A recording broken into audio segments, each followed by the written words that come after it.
Akuntabilitas mestinya bukan hanya kepada donor atau penyedia sokongan, tetapi juga kepada objek dan program atau kegiatan UMS.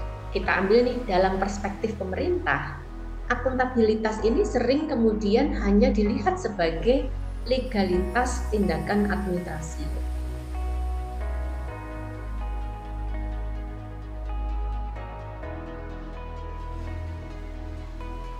Makasih banyak kawan-kawan atas kehadirannya. Kita akan mengikuti diskusi serial tentang akuntabilitas organisasi masyarakat sipil yang akan dimulai pada hari ini dan pada pekan-pekan berikutnya pada bulan September dan Oktober.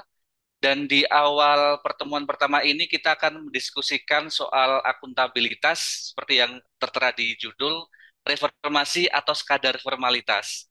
Nah, ini tema yang saya kira menarik ya kawan-kawan ya, karena kalau kita bicara soal pilar organisasi masyarakat sipil, itu ada akuntabilitas, visibilitas, dan keberlanjutan. Nah, ini salah satu pilar OMS yang mau tidak mau perlu kita diskusikan sehingga kita bisa sekaligus merefleksikan kembali ke OMS masing-masing itu seperti apa. Nah, kalau kita melihat atau mendengar kata akuntabilitas itu setemali dan asosiasinya itu seringkali kaitannya dengan audit keuangan. Padahal bukan hanya itu, kawan-kawan. Bahwa akuntabilitas itu, kalau kita ibaratkan pohon, itu di akarnya. Dia itu sifatnya adalah nilai, prinsip, fondasi, sehingga pertama dan terutama akuntabilitas itu bicara soal persona, baru kemudian bicara soal organisasi. Nah, hari ini kita akan dibersamai oleh Mbak Sarwitri. Kami sering menyebut beliau Mbak Wiwit. Silakan, Mbak Wiwit, monggo. Ya, terima kasih Mas Roni atas waktunya. Jadi menarik ya diskusi akuntabilitas. Ini ada 4 seri. Sebenarnya kalau mau dikaitkan tadi tematiknya, seri pertama ini rumah besarnya dulu makronya. Kita harus tahu dulu sih apa sih sebenarnya akuntabilitas. Kita menyamakan persepsi dulu nih, supaya nanti pada seri-seri berikutnya kita cukup memahami ya atau melihat lebih jelas lagi tentang akuntabilitas. Nah, ini serial yang pertama mengenal akuntabilitas. Nah, ini tadi disampaikan akan ada 4 seri ya, kita berbincang tentang akuntabilitas. Yang pertama ini pengantar soal akuntabilitas organisasi masyarakat sipil, kemudian akuntabilitas tata kelola organisasi, kemudian ada keterbukaan informasi publik, kemudian ada akuntabilitas pengelolaan program. Tapi karena ini sebagai pengantar besarnya, tadi sudah saya sampaikan kita menyamakan pemahaman dulu tentang akuntabilitas. Nah, ini ada eh, kita coba mengecek dulu sama-sama. Silahkan kawan-kawan, saya mungkin memanggil ya kawan-kawan semuanya untuk masuk ke menti.com ya, bisa pakai barcode ini atau mungkin eh, masuk ke linknya di sini. Baru 2 orang yang masuk. Oke, ada 13 responden yang sudah menjawab ya. Ada 13 teman-teman lah yang menjawab tentang pendapat kawan-kawan semuanya tentang akuntabilitas. Beragam. Tapi banyak yang kemudian menjawab soal tanggung jawab ya, kata dasarnya dari tanggung jawab itu sendiri. Kita mungkin bisa mendalami lagi sebenarnya apa sih akuntabilitas itu. Nah, tadi teman-teman semuanya sudah melihat ya, membaca pendapat dari apa soal akuntabilitas itu. Beragam, tapi hampir lebih banyak yang menyampaikan soal tanggung jawab, entah itu bertanggung jawab, etika bertanggung jawab, pertanggungjawaban. Nah, kita lihat lebih jauh nih. Nah, jadi akuntabilitas ini berasal dari accountability yang kalau diterjemahkan di dalam bahasa Indonesia itu akuntabilitas yang artinya adalah pertanggungjawaban. Ini menurut KBBI ya. Nah, pertanggungjawaban sendiri dalam KBBI itu diartikan sebagai perbuatan atau hal bertanggung jawab atau sesuatu yang dipertanggungjawabkan. Nah, Dari terjemahan tersebut, maka kemudian memberikan makna bahwa accountability sinonim dari responsibility. Tapi ya, padahal keduanya itu berbeda. Konsep yang berbeda antara akuntabilitas dan responsibilitas itu, responsibility itu. Nah, memang saling terkait, iya, tapi kemudian tidak bisa saling menggantikan. Jadi tidak bisa nih antara responsibility yang diterjemahkan sebagai pertanggungjawaban juga itu menggantikan akuntabilitas karena itu sebenarnya adalah dua konsep yang berbeda. Next. Nah, ini beberapa kata yang biasanya disamakan ya dengan akuntabilitas kayak gitu. Ada 5 nih. Accountability, responsibility, liability, justification, kemudian accounting. Tadi di awal Mas Roni juga menyampaikan nih soal laporan keuangan kayak gitu. Jadi kalau akuntabilitas itu keadaan untuk dipertanggungjawabkan, keadaan dapat dimintai pertanggungjawaban. Kemudian kalau responsibility itu pertanggungjawaban atau tanggung jawab. Kemudian kalau liability itu pertanggungjawaban, kemudian kecenderungan, kecondongan atau kekurangan. Justification itu pembenaran atau dasar dari kebenaran.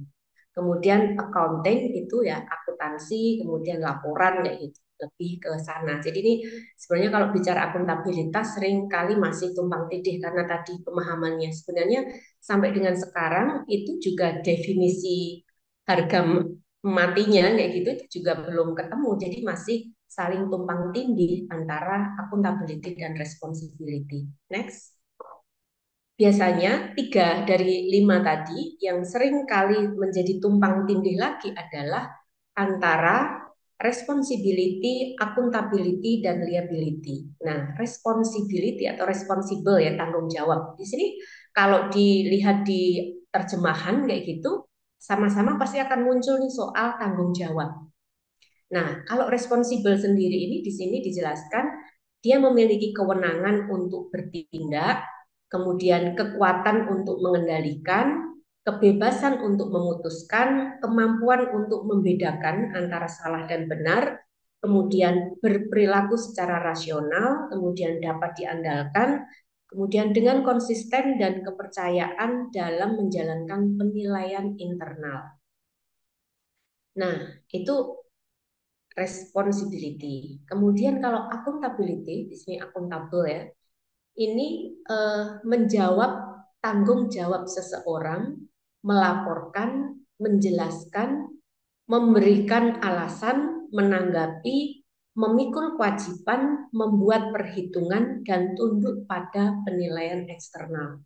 Jadi ada unsur eksternalnya, sebenarnya internalnya juga ada, kemudian tapi kemudian kecenderungannya ada unsur eksternalnya karena ada penilaian dari eksternal. Nah, kemudian soal liable ya, atau liability, ini dia memikul tugas untuk memperbaiki, memulihkan, memberi kompensasi. Nah, kemudian memberi kompensasi atas kesalahan atau penilaian yang buruk. Nah, ini saya memberikan contoh ya. Jadi penerapannya biasanya ini pada urusan publik nih oleh seorang pejabat. Jadi kalau kita melihat seorang pejabat kayak gitu, nah bertanggung dia maka kemudian kalau mau melihat soal akuntabilitasnya itu bertanggung jawab atas semua yang sudah dilakukan atas nama publik. Jadi karena kemudian didasarkan pada layanan publik, si penjabat tersebut kemudian harus bertanggung jawab atas semua yang sudah dilakukan ya atas nama publik. Jadi ukurannya memang publik eksternal. Nah, bertanggung jawab kepada badan eksternal apa yang telah mereka lakukan. Jadi si pejabat itu harus mempertanggungjawabkan apa yang sudah mereka lakukan. Baik itu soal kesuksesannya ataupun juga kegagalan dari proses pada saat dia memegang sebagai pejabat. Nah, nah itu bisa dilihat nih dipertanggungjawabkan baik secara hukum dan moral.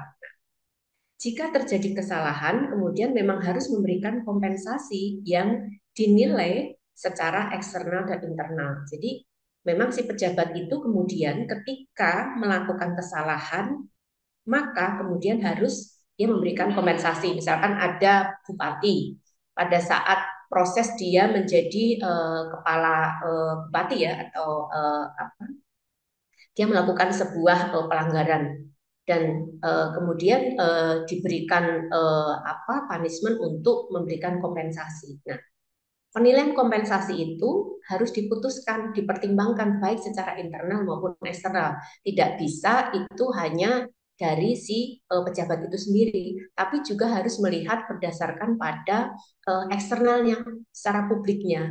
Nah, itu pun juga menggunakan analisis hukum juga gitu. Jadi tidak bisa kemudian hanya ya sudah selesai menjabat selesai begitu saja gitu. Jadi itu salah satu contohnya. Lanjut. Nah, jadi membicarakan soal akuntabilitas. Jadi akar kata dari akuntabilitas itu sendiri sebenarnya pertanggungjawaban yang menyiratkan bahwa pekerjaan bukan hanya untuk diri sendiri, diri kita sendiri ya, tetapi juga merupakan tanggung jawab kepada orang lain. Ini saya ambil dari Saleh dan Iqbal 95 ya. Nah, jadi kemudian kalau di dalam konteks organisasi itu atau komunitas itu kumpulan dari beberapa orang. Jadi artinya dia harus dilihat dari masing-masing orang karena mereka bersatu di dalam sebuah organisasi dengan tujuan yang sama, diikat dengan nilai prinsip etika di dalam organisasi itu. Nah, sehingga kemudian dalam konteks akuntabilitas organisasi masyarakat sipil, maka pertanggungjawaban kemudian harus dilakukan tidak hanya kemudian di internal gitu antar tadi anggotanya, tetapi juga kepada orang lain. Orang lain ini kan banyak di dalam konteks organisasi. Ada penerima manfaat, ada kemudian stakeholder yang kemudian terkait dengan organisasi itu sendiri yaitu. Jadi memang benar-benar eksternal dari internal organisasi itu sendiri atau komunitas. Lanjut. Nah, ini ada banyak upaya ya di dalam perkembangannya soal konsep akuntabilitas itu sendiri karena kemudian memang tumpang tindih antara akuntabilitas dan responsibilitas ini sudah terjadi sejak lama kayak gitu. Nah, ini terus dilakukan gitu loh bahkan sampai mungkin juga saat ini gitu. Nah, ini sebenarnya ada beberapa pendapat yang kemudian disampaikan untuk bisa membedakan sebenarnya konsep akuntabilitas itu apa sih, konsep responsibilitas itu apa gitu. Nah ini yang kemudian menurut saya lebih mudah ya untuk melihat apa sih sebenarnya konsep akuntabilitas itu gitu. Nah ini menurut Saleh dan Iqbal ya ini ada 4 hal ya. Kalau dia itu menyampaikan 4 varian ya gitu untuk mengenali untuk membedakan antara responsibility dan accountability. Nah, yang pertama adalah siapa yang dianggap bertanggung jawab. Kemudian yang kedua, kepada siapa ia bertanggung jawab. Kemudian yang ketiga, standar atau nilai yang menjadi dasar pertanggungjawabannya. Kemudian yang keempat adalah cara pertanggungjawabannya. Nah, ini yang kemudian dapat digunakan ya. Misalkan kemudian kita kontekkan di dalam organisasi masyarakat sipil kayak gitu, kita bisa lihat nih, siapa yang dianggap bertanggung jawab nih di dalam pengelolaan organisasi masyarakat sipil gitu. Misalnya ya pimpinan organisasi kayak gitu. Ada sih di dalam organisasi kan ada strukturnya ya, ada boardnya, ada eh, pelaksananya kayak gitu. Nah, kemudian keluar kayak gitu ada penerima manfaatnya. Sebenarnya sesi pertama ini akan ada praktek dari Konsel LSM yang disampaikan oleh Unilusi, tapi kebetulan Unilusi berhalangan, beliau sakit dan baru akan bergabung nanti di seri yang ketiga gitu. Jadi kita akan lihat gimana sih pengalaman Konsel lebih dalam gitu mempraktekkan akuntabilitas. Karena sebenarnya banyak organisasi yang kemudian sudah menerapkan ada yang menamakan soal prinsip akuntabilitas, ada mekanisme akuntabilitas, jadi beragam gitu. Nah, kemudian kita lihat nih, tadi kembali ya, siapa yang dianggap bertanggung jawab? Di sini pimpinan, unsur pimpinan yang dianggap bertanggung jawab. Kemudian kepada siapa ia harus bertanggung jawab? Kalau pimpinan itu kan biasanya bertanggung jawab juga kalau di internal kan ke botnya ya di dalam struktur itu kan berarti ke tingkat yang lebih atas. Tapi sebenarnya kalau bertanggung jawab dia pun juga didukung oleh yang ada di bawah kayak gitu. Di bawahnya siapa sih pendukung dari si pemimpin itu kayak gitu. Nah, tapi dia juga harus bertanggung jawab nih ke publik kayak gitu. Karena kemudian dia juga karena apa yang dia laksanakan itu ada bagian sebagian adalah juga pelayanan publik kayak gitu. Nah, kemudian standar atau nilai yang menjadi dasar pertanggungjawabannya. Jadi kita lihat nih, standar atau nilai yang menjadi dasarnya. Biasanya dalam sebuah organisasi pasti akan ada nih nilai-nilai, prinsip-prinsip, ada kode etiknya. Nah, itu menjadi acuan. Jangan sampai nilai, prinsip, mungkin kode etik itu ya hanya jadi pelengkap dalam sebuah dokumen kelembagaan, tapi memang itu harus dipraktekkan kayak gitu. Karena kemudian tadi terkait dengan akuntabilitas itu sendiri harus didasarkan di sana. Gitu. Nah, itu kemudian kalau saya bahasanya yaitu menjadi penggeraknya kenapa kemudian akuntabilitas harus dilakukan. Nah, selanjutnya adalah cara pertanggungjawabannya seperti apa. Gitu. Nah, ini banyak hal nih. Ada yang kemudian kalau model perkumpulan nih, ada kongres. Mereka bertanggung jawab nih, pertanggungjawabannya disampaikan selama 3 tahun. Kalau konsel 3 tahun ya, 3 tahun, ada yang 5 tahun kayak gitu. Maka kemudian melakukan kongres dan menyampaikan apa yang sudah dilakukan. Tidak hanya keberhasilannya saja, bahkan hambatan kegagalannya pun harus disampaikan.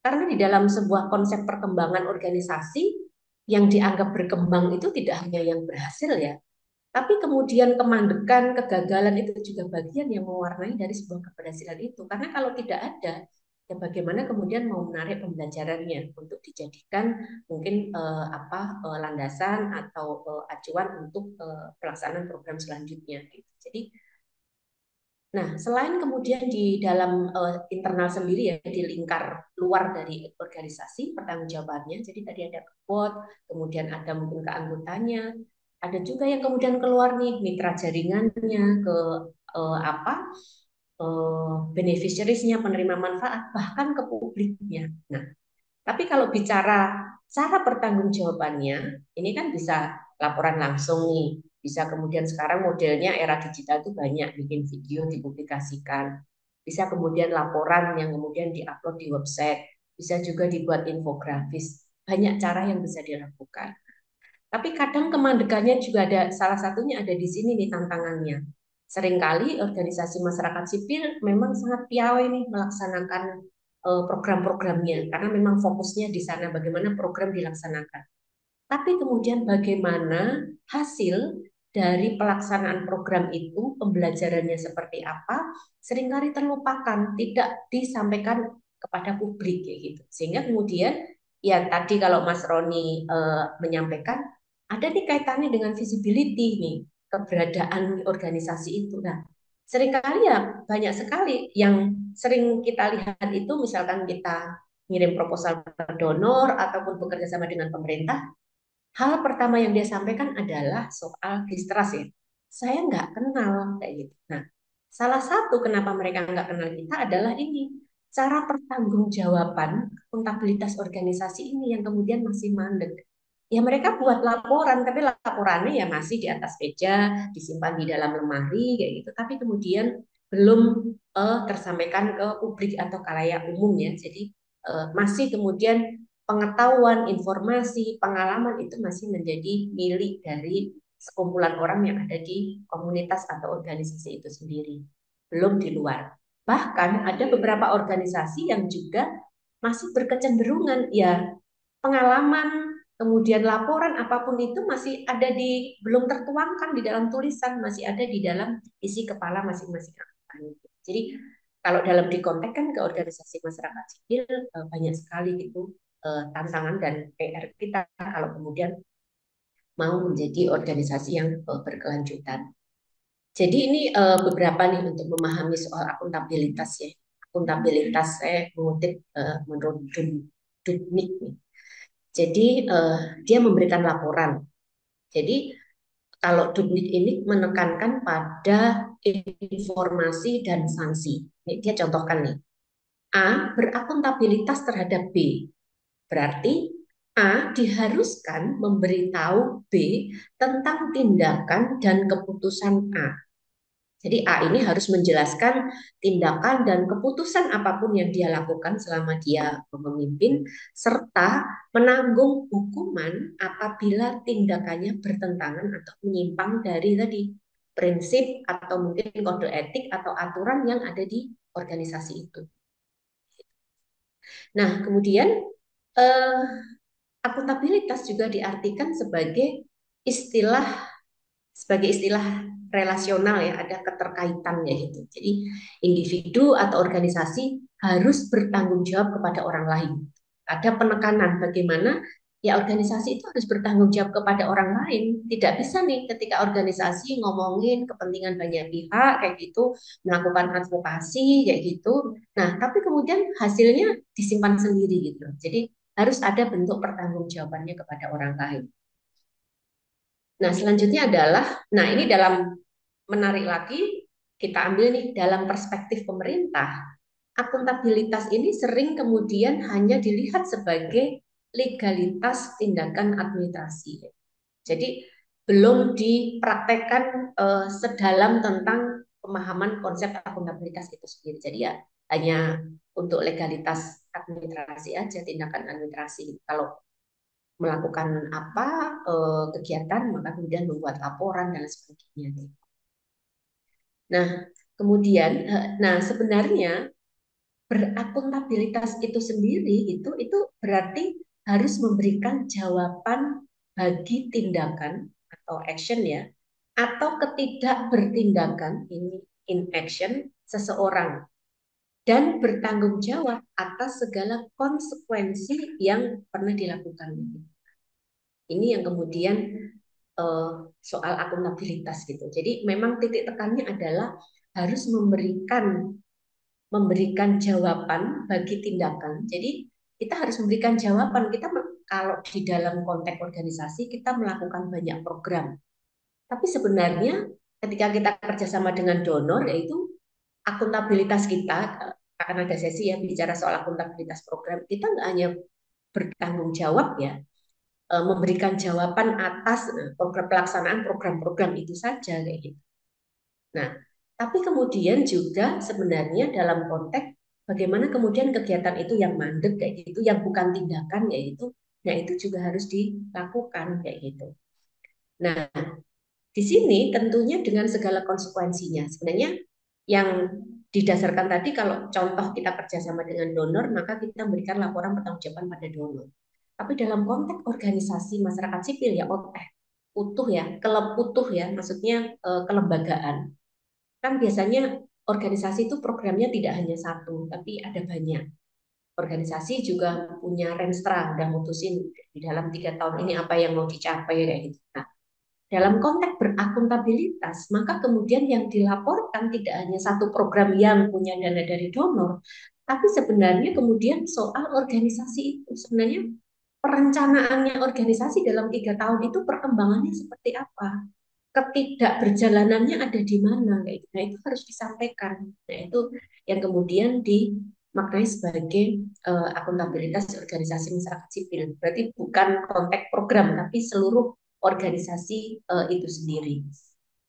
Nah ini banyak sekali. Jadi sampai dengan saat ini pandangan-pandangan akuntabilitas itu banyak terus berkembang ya. Tapi kemudian memang agak masih tumpang tindih antara responsibility dan akuntabilitas karena tadi ada sama-sama kemudian di dalamnya ada aktualisasi soal tanggung jawab itu sendiri. Jadi ini nih, jadi apa jenis-jenis akuntabilitas menurut para ahli ya yang menekuni soal konsep akuntability ini mereka membaginya. Jadi pada akhirnya kemudian eh, pendefinisian akuntabilitas itu memang dilihat ya tujuannya untuk apa. Jadi para ahli ini membaginya dari tujuan akuntabilitas itu sendiri. Sehingga pada akhirnya ya berbeda-beda gitu loh, nggak ada yang sama gitu loh ngomongin soal akuntabilitas kan ada ngomong yang dalam konteks ini ya ada hukum, politik, kemudian prosesnya, programnya kayak gitu. Jadi kemudian pada akhirnya ini bisa tinggal diterapkan di dalam konteks apa kemudian akuntabilitas itu mau dilakukan. Nah, mungkin itu yang bisa saya sampaikan sebagai pemantik ya, kita ngobrol bersama, diskusi bersama, karena saya yakin di sini sebenarnya ahli-ahli semuanya nih. Saya hanya memantik saja, mengingatkan, memancing soal akuntabilitas itu sendiri. Nah, kalau kemudian kita bisa diskusi bagaimana sih praktek dari masing-masing organisasi, karena di sini juga ada organisasi yang sudah sangat lama kayak gitu, mungkin juga ada organisasi yang baru, bahkan ada yang sudah sangat senior kayak gitu, karena saya lihat tadi di sini ada dari LP2M ya, dan kemudian juga ada teman-teman dari jaringan UMPSI. Mungkin itu Mas Roni apa yang bisa saya sampaikan sebagai pemantik diskusi. Terima kasih. Ya, baik. Makasih banyak Mbak Wiwit atas paparannya. Saya kira menarik ya kawan-kawan ya. Kita bisa melihat dari akar kata akuntabilitas, kemudian secara konseptual, bahwa dia merupakan tindakan etis, bukan sekadar soal keadministrasian yang seringkali terjadi kan akuntabilitas dipersiapkan ketika menjelang akan audit dan lain-lain lah kira-kira gitu. Nah, saya kira ini bisa menjadi satu refleksi bersama kawan-kawan perihal akuntabilitas yang akan bisa kita diskusikan lebih lanjut. Silakan kawan-kawan. Atau mungkin sembari menunggu kawan-kawan yang lain, Mbak Wiwit, saya tergelitik ini kalau bicara soal akuntabilitas. Nah, Ya, itu mungkin bagaimana Mbak kaitannya dengan kalau kita masuk ke tahun 2015 kan kalau nggak salah Konsil pernah bikin SMA ya, standar minimal akuntabilitas, sehingga itu bisa dipakai organisasi masyarakat sipil. Nah, barangkali Mbak Wiwit bisa menjelaskan atau menceritakan soal itu, sehingga itu bisa menjadi semacam cerminan untuk diterapkan ke masing-masing OMS. Makatan Mbak Wiwit, silakan. ya, terima kasih Mas Roni. Sebenarnya itu akan disampaikan langsung oleh Unilusi kayak gitu. Jadi kalau sekarang saya sudah bocorkan kayak gitu, nanti pas tema Unilusi kayak itu Oh nanti iya bisa. iya. Jadi mungkin itu akan jadi pembahasan ya. Jadi kalau proses kenapa kemudian konsel lahir ini kan sebenarnya juga soal akuntabilitas itu sendiri sih, bagaimana organisasi masyarakat sipil harus akuntabel ya. Karena kemudian sebagai kalau kita itu sebutannya seringkali organisasi masyarakat sipil disebut sebagai organisasi kemasyarakatan kayak gitu, yang kemudian organisasi kemanusiaan dan lain sebagainya. Tapi ya memang kemudian harus melakukan harus mempertanggungjawabkan apa yang dilakukan kayak gitu. Dalam konteks organisasi sendiri itu kan bikin perencanaan segala macam kayak gitu. Jadi perencanaan itu ya tidak hanya menjadi cara bagaimana organisasi itu berjalan ya, kalau dalam makna saya mungkin mohon maaf menyinggung ya, supaya kemudian tidak hanya menjadi sebuah pilihan pekerjaan kayak gitu, karena kemudian mendatangkan pemasukan kayak gitu, tapi karena kemudian itu sudah ada satu esensi penting, pastikan itu ingin menjawab sebuah keresahan yang ada di masyarakat. Nah, bagaimana keresahan itu kemudian terinternalisasi dalam program-program, tapi di dalam prosesnya gitu, ya itu harus dikembalikan lagi gitu loh, disampaikan lagi, dilakukan pertanggungjawaban supaya kemudian orang luar, kalayak publik juga tahu gitu loh. Kenapa organisasi ini ada kayak gitu. Nah, seperti apa kemudian memberikan pertanggungjawabannya gitu. Jadi progresnya apa sih yang sudah dilakukan, apa yang ditemukan, kontribusi apa yang kemudian disumbangkan.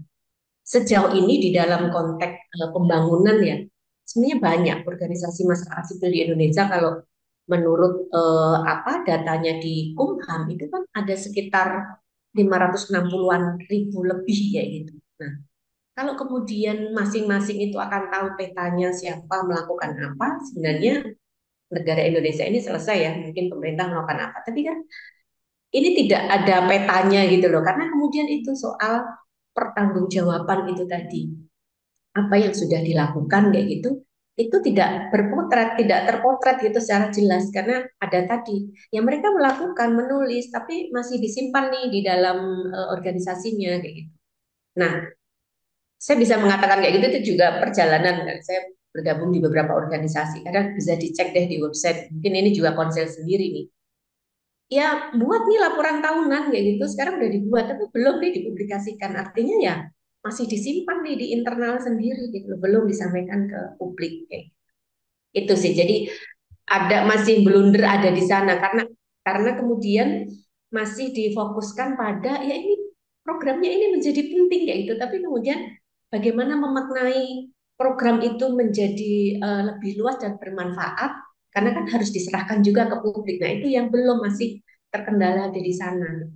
Kalau di internal sih oke aja, mereka ahli semua yang melakukan, tapi bagaimana apa yang sudah mereka lakukan ini diketahui oleh publik kayak gitu, oleh masyarakat. Masyarakat pun juga bisa mengadopsi gitu, sampai kemudian dalam konteks apa yang mereka lakukan.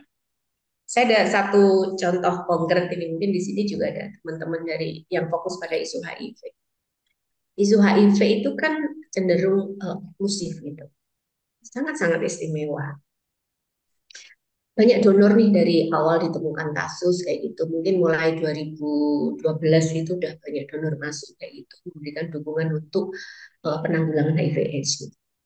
Teman-teman ini terlena, banyak yang kemudian organisasi ya kemudian lahir berbasis project. Gitu. Jadi ya tujuannya ya project kayak gitu, project minded. Gitu. Nah, padahal di dalam pergerakannya gitu, organisasi kan ini harus berkembang gitu loh, harus ya kemudian kita ada ini mau apain? Apakah memang hanya ingin sebagai pelaksana proyek aja gitu, atau mau mengambil peran yang lebih tinggi gitu? Dalam konteks tadi, eksklusif tadi, gitu, pada akhirnya yang tahu soal karena ada hal yang dilupakan soal akuntabilitas itu tadi, maka yang tahu soal isu HIV itu ya hanya segelintir orang. Bahkan kalau ditanya sekarang masyarakat luas, bagaimana sih penularan HIV? Banyak yang belum tahu, banyak yang masih salah paham. Artinya itu kenapa itu terjadi? Ya itu tadi apa yang ditemukan oleh teman-teman, apa yang dipelajari oleh teman-teman masih dikonsumsi sendiri. Ya masih di kalangan sendiri. Kalau toh keluar itu masih di kalangan sendiri gitu loh. Itu belum meluas. Kita bicara publik ya belum, kalayak belum gitu. Nah, pada saat sekarang ada tantangan bahwa virus HIV tidak hanya di populasi kunci, tapi sudah menyebar di masyarakat. Nah, ini belum siap karena lahirlah kemudian soal HIV/AIDS itu di masyarakat ya banyak sekali stigma dan diskriminasinya. Sehingga pada saat mau melakukan penanganan yang holistik, masyarakat sendiri masih memberikan penilaian-penilaian yang negatif. Nah, ini dampak ikutannya ya. Ketika tadi kemudian informasi itu hanya dikip sendiri, tadi kan ada juga yang menyampaikan titik tekan soal akuntabilitas itu soal informasi dan sanksi gitu. Nah, ketidaktahuan sebenarnya kalau mau dilihat lebih kritis lagi soal tadi dengan mengambil contoh isu HIV, stigma diskriminasi juga bisa jadi menjadi bagian dari sanksi sosial. Kenapa kemudian isu tadi tertutup kemudian hanya pada komunitas khusus aja, tidak belum menyebar ke masyarakat umum deh. Bisa jadi kalau kemudian kita mau berpikir kritis itu sebagai gambarannya, Mas Roni. Ya, makasih banyak Mbak Wid. Dan saya kira isu-isu yang kemudian belum terarus utamakan di masyarakat sehingga menimbulkan stigma, kemudian pandangan miring, bahkan diskriminasi-diskriminasi itu selain HIV juga mungkin TBC ya Mbak Wiwit ya. Ya, Karena acap kali di masyarakat itu asosiasi terhadap TBC itu kemudian dihindari gitu. Seharusnya itu dirangkul karena isu itu masih elitis dalam tanda kutip dan banyak selentingan-selentingan yang sifatnya magis-magis akhirnya kurang menjadi satu upaya apa ya pengaruh utamaan di sana. Nah, ini ada pertanyaan Mbak Wiwit dari awal IDEP, apakah perlu ada pihak ketiga untuk mempublikasikannya? Secara lembaga sudah dipublikasikan ke media milik lembaga, website atau media sosial lainnya. Nah, ini soal ya, pertanyaan dari Mbak Bu awal IDEP ya. Ya. Silakan Mbak Wiwit. ya. Terima kasih. Jadi gini, sekarang ini kan kita masuki era digital ya dan teknologi terbarukan ya kayak gitu. Nah, mungkin kita juga harus menyesuaikan gitu. Ada situasi dan ruang yang berbeda gitu dalam konteks mungkin kalau mau lihat perkembangannya dulu, kemudian era 1.0 sampai sekarang udah 5.0, mungkin Indonesia baru 4.0 kayak gitu. Nah, Artinya perkembangan itu juga harus disikapi ya, kita menyesuaikan ya, kita harus masuk ke dalamnya gitu. Kalau sebelumnya, jadi kita memang sebagai manusia pembelajar, kita harus lihat. Kalau sebelumnya itu cukup kayak gitu, kita publish di website kayak gitu, kemudian cetak buku kayak gitu kan ada era-eranya ya. Dulu kita cetak buku, orang masih rajin nih baca buku kayak gitu, akan menyimak kayak gitu. Tapi sekarang udah berbeda kayak gitu eranya. Nah, mungkin memang harus lebih kreatif dan inovatif bagaimana apa yang sudah dilakukan oleh lembaga itu juga terinformasikan keluar. Mungkin bukan segebok informasi buku yang kemudian dipublik, orang akan malas untuk membaca, tapi bagaimana hal-hal penting kayak gitu di quote ya. Sekarang kan gini, kalau teman-teman lihat ini loh, kalau perkembangan di media ini sekarang itu frame-nya gini. Misalkan di RCTI ya. RCTI itu banyak, ini contoh aja, sinetron-sinetronnya. Tapi untuk melihat apa maksudnya membangun atensi publik kayak gitu, halayak itu mereka bikin snapshotnya itu ada di media sosial mereka. Sehingga orang, nah itu diambil angle-angle yang penting menurut menurut media itu supaya dapat klik and share ya. Nah, kalau di dalam media klik ini kan berharga nih karena ada nilai uangnya gitu.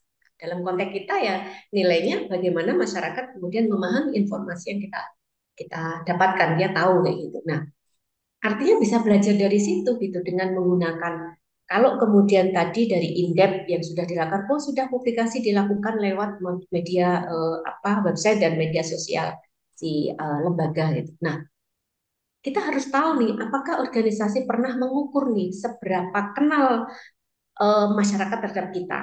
Cek singkatnya gini, kalau di organisasi ini teman-teman bisa lihat nih, radius 5 meter dari kantor, masyarakatnya kenal nggak organisasi teman-teman? Cek sampai di luar nih, kalau kemudian mereka nggak kenal, seringkali nih begini, teman-teman ya berkantor di sini, tapi masyarakat di sekitar itu nggak tahu apa yang dilakukan kantor itu, karena kemudian sasarannya jauh di sana gitu. Nah, ada yang kemudian kantornya di Jakarta Selatan. Kemudian kami fokusnya di Jakarta Barat, Mbak. Kami nggak pernah ini kenal dengan pemerintah yang di Jakarta Selatan ya itu. Nah, padahal dia tinggal di Jakarta Selatan.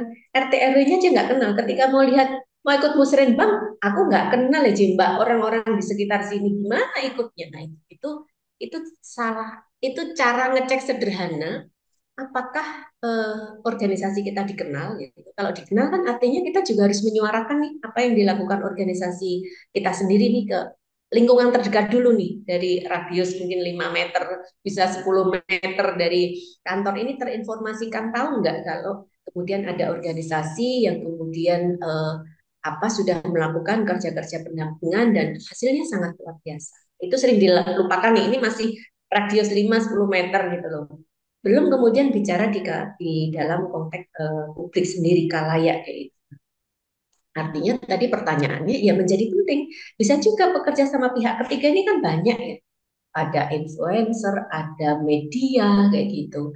Ada kemudian juga masyarakat sekitar. Teman-teman bisa bikin leaflet oh informasi lembaga kan. Selama ini yang diberikan kan hanya oh organisasi ini kami punya program ini. Tapi kan bagaimana pembelajaran kalau mau dikumpulkan ya teman-teman ini sudah menemukan banyak konsep nih. Mungkin teori juga sudah ada gitu. Tapi kan itu masih disimpan rapi di organisasi. Nah, itu yang memang harus disuarakan ya. Caranya tidak harus banyak kalau di laporan itu satu bundle ada 80 sampai 100 halaman enggak. Cukup bisa mungkin disederhanakan. Yang penting apa sih informasi penting apa sih yang kemudian bisa apa diketahui oleh masyarakat dan itu bisa jadi pembelajarannya gitu. Misalkan hal sepele nih soal lingkungan hidup ini kecil aja ya. Masyarakat Indonesia itu konsumtif nih terhadap apa namanya junk food ya kayak gitu. Tapi soal bahayanya gitu loh. Nah itu jarang nih yang kemudian ngomongin soal konsumen itu menyampaikan. Ya tidak apa-apa itu nanti dikembalikan lagi ke pilihan masyarakat. Tapi mereka tahu kalau konsumsi ini kemudian ada kan ada resikonya ini.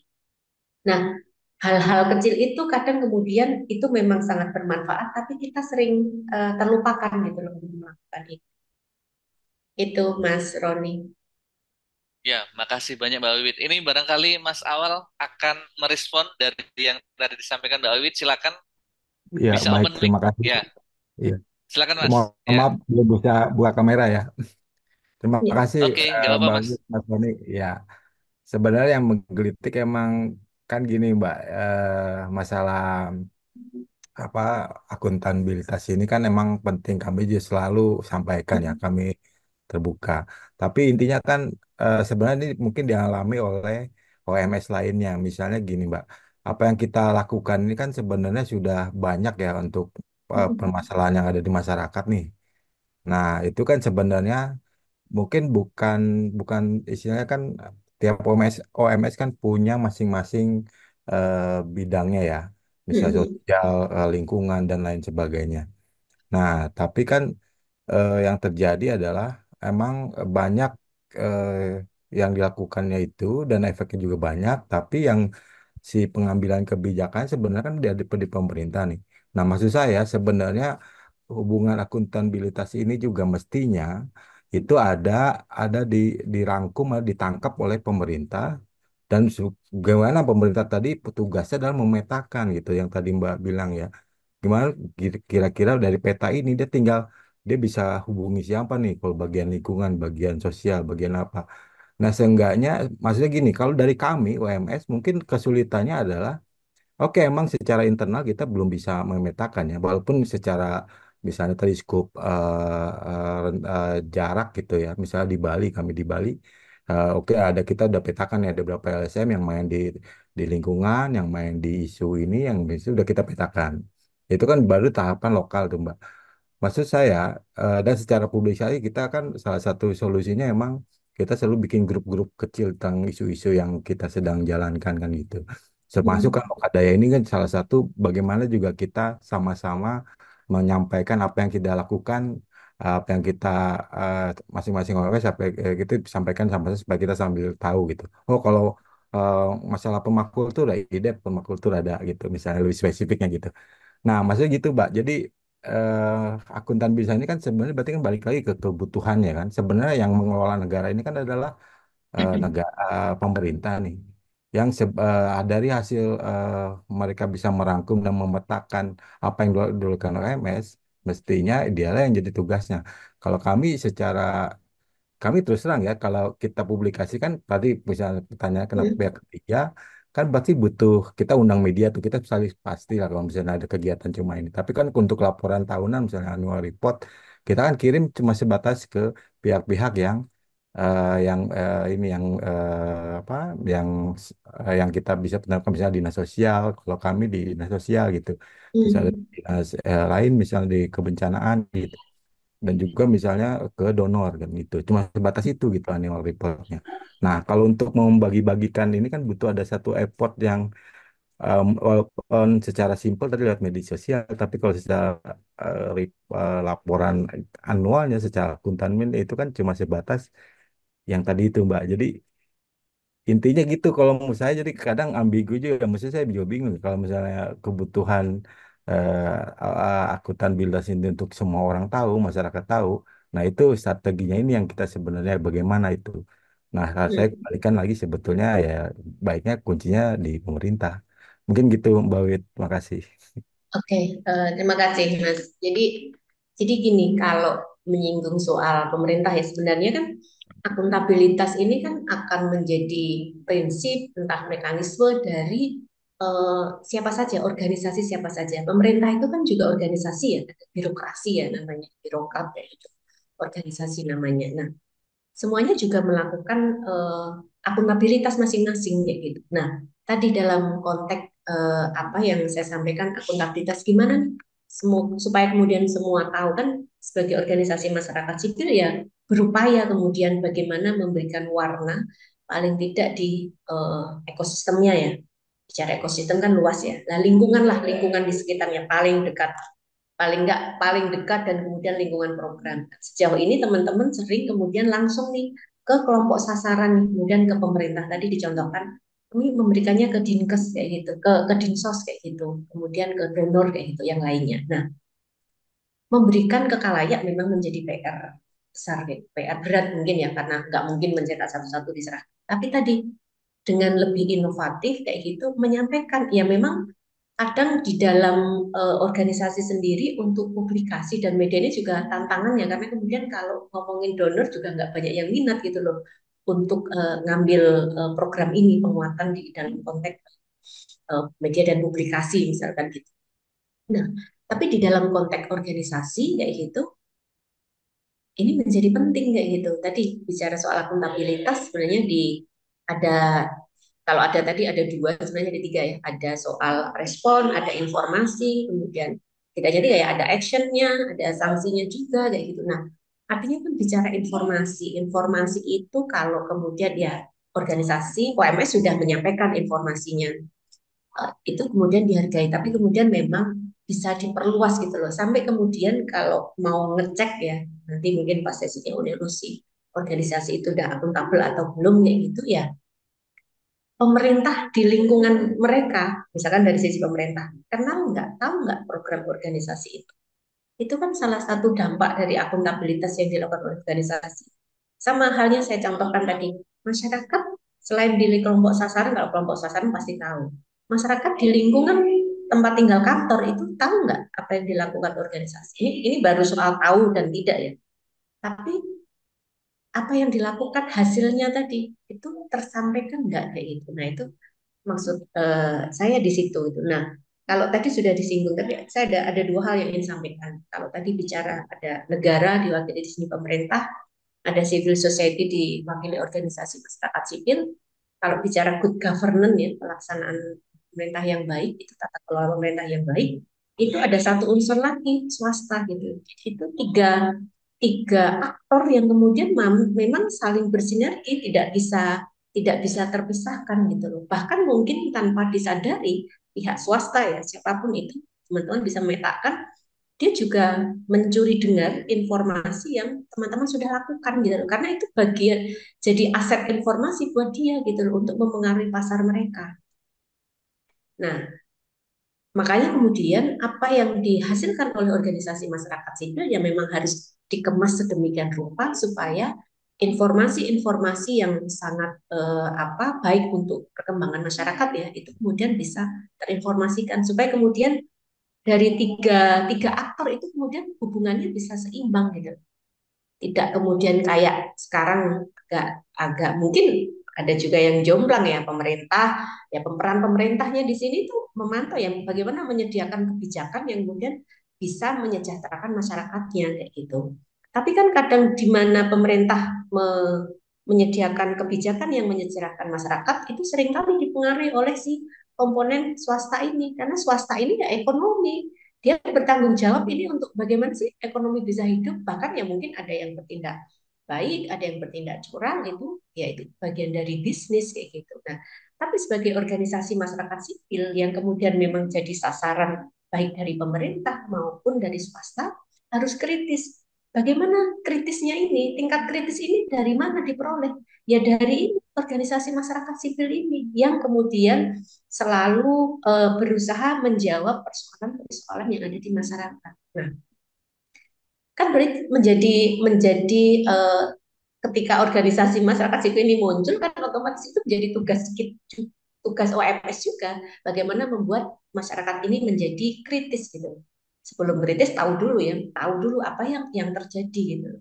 Bisa menyikapi sehingga kemudian bisa memberikan kontrol terhadap bagaimana pertumbuhan ekonomi dan juga kepada si kebijakannya. Makanya tadi muncul nih ada legal accountability ya gitu. Nah, ada soal kebijakan regularity juga accountability pertanggungjawaban kebijakan itu kan munculnya di situ. Nah, kalau teman-teman melihat, saya nggak tahu, ya kalau mau ditarik benang merahnya pasti ada kayak gitu. Kita lihat aja Indonesia ini sebagai pasar terbesar untuk hijab itu Indonesia nih Pak, kalau lihat nih. Nah, gaya pola hidup, pola gaya berpakaian masyarakat Indonesia ini kan sudah terpotret nih sama si swasta ini, sama si pembisnis ini. Sehingga kemudian ya itu menjadi aset mereka, menjadi pasar mereka gitu. Mereka akan menyediakan apapun kayak gitu, model apapun kayak gitu, dan itu pasti akan dibeli gitu loh. Nah, masyarakat Indonesia lupa, nggak kritis gitu loh. Kenapa kita nggak beli dari produk lokal aja gitu loh. Nah, itu nggak ada gitu loh. Nah, itu kan sebenarnya menjadi tadi kalau kemudian masyarakat teredukasi atau mendapatkan informasi kayak gitu, mereka bisa nih sebenarnya meningkatkan UMKM di Indonesia sendiri nih kayak gitu. Nggak harus kemudian membeli kerudung aja belinya di India gitu, beli kerudungnya aja dari luar gitu, luar Indonesia. Itu kemudian jaringan tadi yang kemudian saya sampaikan ya akan saling terhubung tapi memang harus sampai titik kritis itu untuk sampai titik kritis maka kemudian butuh pengetahuan gitu. Nah, organisasi masyarakat sipil adalah kemudian menyediakan pengetahuan supaya masyarakat menjadi kritis dan kemudian juga bisa mengontrol nih bagaimana para konglomerasi dan juga pemerintah itu dalam menjalankan kepemerintahan itu sendiri gitu. Roda pemerintahan karena disebut ekonomi. Sebenarnya titik tertinggi adalah di sana. Apapun yang dilakukan oleh organisasi masyarakat sipil, isunya sangat luas kayak gitu. Semuanya saling berkontribusi gitu, walaupun sangat kecil kayak gitu, tapi itu akan saling terkait ya. Jadi si pembisnis itu pasti punya spionase ya, apa yang dilakukan oleh organisasi masyarakat sipil karena nah jangan sampai kemudian apa yang sudah diperoleh oleh organisasi masyarakat sipil itu tidak tersampaikan ke publik, tapi justru kemudian menjadi apa ya konsep tandingan si konglomerasi ini untuk melancarkan usaha-usaha mereka. Sebenarnya eh, kalau saya melihat esensi dari keberadaan organisasi masyarakat sipil ada di situ gitu loh, perannya di dalam konteks pembangunan dan berdemokrasi. Begitu Mas Roni, mungkin terlalu jauh tarikannya, tapi ini Ya, menjadi menarik Mbak Wiwit refleksinya tadi ini, tapi ada pertanyaan juga Mbak Wiwit di kolom chat dari kalau klarifikasi termasuk ke dalam akuntabilitas kah Mbak? Nah, ini klarifikasi. Pripun Mbak klarifikasi. ini ya. Oke, klarifikasi. Jadi harus di ini ya. Jadi sebenarnya saya coba memaknai, tapi mungkin kalau open mic akan sangat baik ya. Mungkin bisa diceritakan yang dimaksud klarifikasi di sini seperti apa. Klarifikasi program organisasi kah kayak gitu, apa yang dilakukan organisasi atau klarifikasi yang seperti apa? Karena makna klarifikasi ini kalau harus dilihat utuh ya, kalimatnya seperti apa gitu. Tapi saya coba menebak-nebak semoga sama kayak gitu pemahamannya. Jadi klarifikasi tadi kan disampaikan bahwa sebagai apa hal yang mendasari soal akuntabilitas ini kan ada soal informasi dan sanksi gitu. Artinya kalau di situ menyangkut soal sanksi gitu, jadi klarifikasi itu bisa hadir di sana karena sanksi ini kan bisa terjadi juga miskomunikasi ya. Kita sudah melakukan tadi, udah melakukan pekerjaan. Sekarang pertama nih contoh ada sebuah organisasi pertanggungjawaban pertama yang dilakukan adalah kepada botnya dulu. Disampaikanlah atau mungkin kalau bentuk perkumpulan anggotanya, paparanlah si direktur ini si pimpinan organisasi menyampaikan ini nih. Pasti akan banyak busa-busanya di dalam presentasi itu dan kan nggak tahu juga informasi yang ada di sana apakah sama yang ada di internal itu kan juga nggak tahu. Nah, pasti akan ada pertanyaan dan sanggahan dari apa yang disampaikan si ketua. Nah, untuk merespon menjernihkan tadi apa informasi yang beredar di luar, maka kan butuh klarifikasi. Sehingga memang klarifikasi menjadi penting pada saat kemudian menyampaikan pertanggungjawaban itu sendiri gitu. Nah, di dalam konteks akuntabilitas itu juga dimungkinkan untuk dilakukan klarifikasi gitu.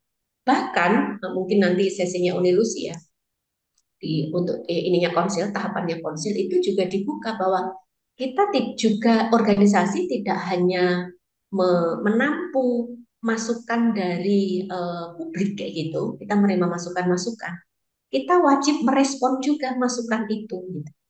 Nah, kemudian pada saat ada komplain, bahkan ini kan mekanisme komplain ya dari masyarakat itu masuk, ya organisasi ketika komplainnya itu nadanya tidak selaras dengan apa yang terjadi di organisasi, ya organisasi wajib melakukan klarifikasi.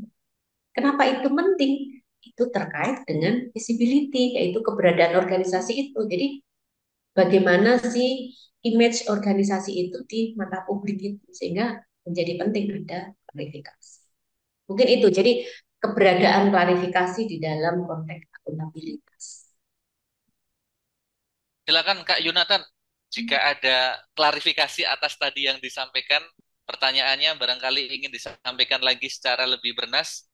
Kak Yunatan, dipersilakan. Ya, Open oke. mic saja, Kak. Baik. Ya, silakan, silakan. Makasih, Mas Roni. Halo, Mbak Wiwit. Ya, halo Mas. Kalau tadi sih sebetulnya sudah terjawab ya sesuai konteks sebetulnya.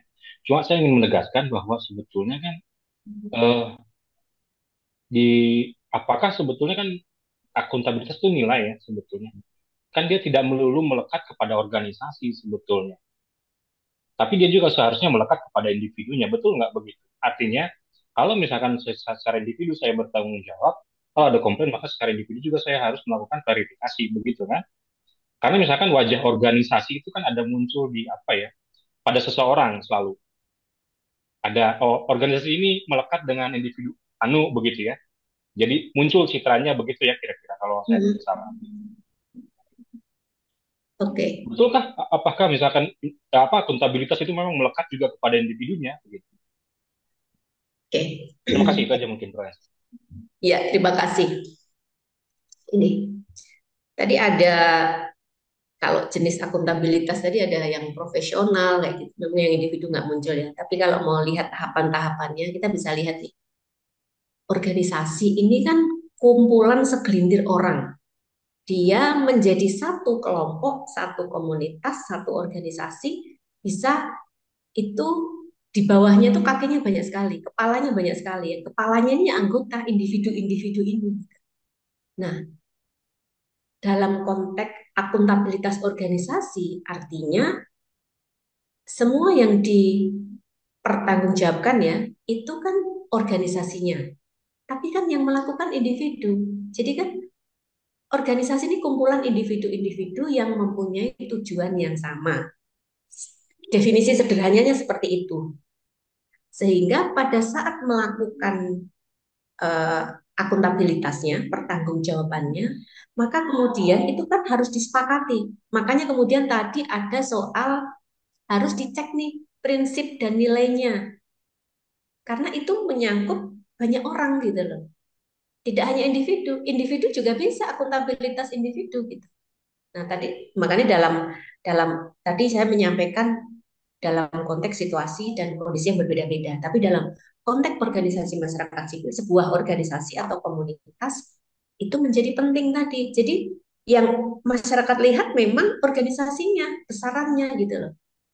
Kalau lihat payungnya di bawahnya ada 5 orang kan yang dilihat payungnya saja, bukan 5 orang di dalam payung itu gitu loh. Tapi bagaimana payung itu berjalan itu kan koordinasi dengan 5 orang yang pakai payung itu. Kalau jalannya berseberangan itu kan nggak bisa nih, pasti akan ada yang akan keluar dari payung itu gitu. Ilustrasinya seperti itu. Jadi makanya kemudian akuntabilitas itu nilai atau prinsip kayak gitu. Nah, tergantung kemudian yang meletakkannya karena masing-masing akan punya definisinya gitu. Kalau dia sebagai prinsip, sebagai nilai, ya nilai dari organisasi. Tapi pertanyaan selanjutnya, nilai itu dipraktekkan enggak gitu? Karena kan nilai nggak hanya sekedar nilai. Nilai itu harus diaktualisasikan gitu. Cara mengaktualisasikan seperti apa? Ya tadi. Tadi ada penjabaran soal konsep akuntabilitas. Kalau nilai itu diletakkan di sana, maka itu harus dipraktekkan bagaimana penjabaran soal akuntabilitas yang dituliskan oleh organisasi itu. Nah, itu. Nah, akhirnya adalah ketika kemudian mendefinisikan soal akuntabilitas organisasi, saya kembali ke sana, tadi kumpulan orang, kemudian merujuk dengan nilai dan prinsip yang ada, maka kemudian dia melakukan pertanggungjawabannya. Jadi, yang pertanggungjawaban organisasi itu kan dilakukan oleh masing-masing individu yang ada di dalam, tapi atas perintah nilai dan atau mungkin ADART yang ada di organisasi, aturan main yang ada di organisasi itu sendiri.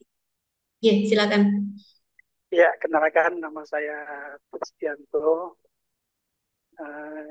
Ini ya tadi disampaikan terkait dengan akuntabilitas. Nah, akuntabilitas biasanya ada sambungannya Kak. Biasanya kan dalam suatu organisasi itu ada akuntabilitas, ada transparansi, dan sebagainya kan. Nah, mungkin apakah ketika lembaga itu sudah akuntabel, apakah ada kewajiban untuk menyampaikan transparansinya? Artinya laporan-laporan akuntabilitas tadi itu bisa disebarluaskan, misalnya kepada pemerintah, dan hal ini misalnya lembaga OPD, Bangpol, dinas-dinas lain terkait lain-lainnya. Jadi memang kadang-kadang diminta tuh pertanggungjawabannya, mana pertanggungjawabannya diberikan. Nah, ketika diberikan, kemudian ada beberapa pihak bisnis, misalnya dengan teman-teman kita ini yang kadang-kadang ya sekedar laporan, memberikan laporan saja. Padahal juga ada fungsi lainnya adalah bagaimana memberikan edukasi, kemudian bagaimana transparansi bisa berjalan sehingga timbullah kepercayaan, legitimasi menjadi lebih kuat dan sebagainya. Jadi kalau hanya sekedar memenuhi permintaan, artinya dengan laporan tahunan, misalnya dengan LWP, dengan laporan, nah itu kan kadang-kadang sudah diberikan nih. Nah, cuman bagaimana bentuk pertanggungjawaban kepada publik, nah ini juga salah satu bagian transparansi yang juga mungkin yang lainnya bisa disambungkan seperti itu. Nah, itu. Kemudian yang kedua terkait bagaimana bentuk pertanggungjawabannya. Karena kan macam-macam cara untuk bertanggung jawabannya. Apakah kita melibatkan pihak lain, misalnya lembaga independen, misalnya akuntan publik, kemudian juga lembaga-lembaga pemerintah lainnya, misalnya BPKP, BPK, sebagainya, atau mungkin juga lembaga lainnya yang memang concern terhadap akuntabilitas tadi. Jadi kadang-kadang kalau di apa di user itu kan kadang-kadang ada TBK ya Pak ya, terbuka misalnya, karena apakah di dunia kita, di dunia LSM ini juga ada, ya artinya ada lembaga independen yang bisa melakukan akuntabilitas itu. Kemudian kalau misalnya ada kan lebih menarik sebetulnya, itu artinya kita sudah profesional, sudah pasti akan kelihatan tuh tata kelolanya, tata kelola LMS-nya, kemudian juga dan sebagainya. Jadi saya mohon masukan yang terkait itu. Terima kasih. Oke, semoga nggak salah menangkap ya. Tadi sudah dikontekan tadi soal transparansi ya. Kalau tadi kan akuntabilitas sudah dilakukan gitu, sudah di apa namanya, diupload di website atau media sosial organisasi. Apakah butuh transparansi? Jadi kalau mau menelisik lebih jauh lagi, jadi akuntabilitas ini sebenarnya dia juga ada beberapa dimensinya ya, yang kemudian mau dibilangin akuntabilitas gitu loh. Nah, itu ada soal transparansi, ada partisipatif, ada partisipasi, ada evaluasi, dan juga ada kemudian mekanisme pengaduannya atau mekanisme komplainnya. Itu untuk melihat, jadi itu dimensi dari akuntabilitas gitu. Jadi kalau akuntabilitas tadi bisa dilihat nih, transparansinya di mana? Teman-teman menyerahkan, organisasi masyarakat sipil menyerahkan laporan pada stakeholder ataupun juga publik kayak gitu, apalagi kemudian sudah di-upload di website lembaga atau media sosial, itu kan bagian dari transparansi. Artinya kan teman-teman tidak khawatir ada sesuatu yang kemudian memberikan penilaian negatif tentang apa yang sudah dilakukan.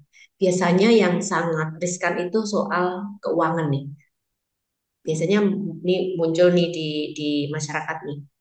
OMS itu uangnya banyak sekali, dipakai untuk apa sih kayak gitu. Nah, kalau kita tidak membuat laporan yang dipublikasikan, pasti pikiran mereka beragam dan kecenderungannya negatif.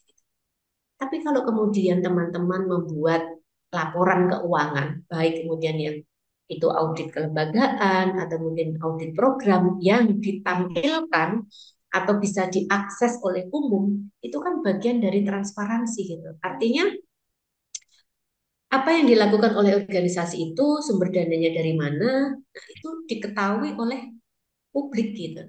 Itu salah satu bentuk transparansi. Jadi selain itu juga hasil yang dihasilkan dari program itu kemudian juga dipublikasikan. Nah, publikasi ini kan beragam ya.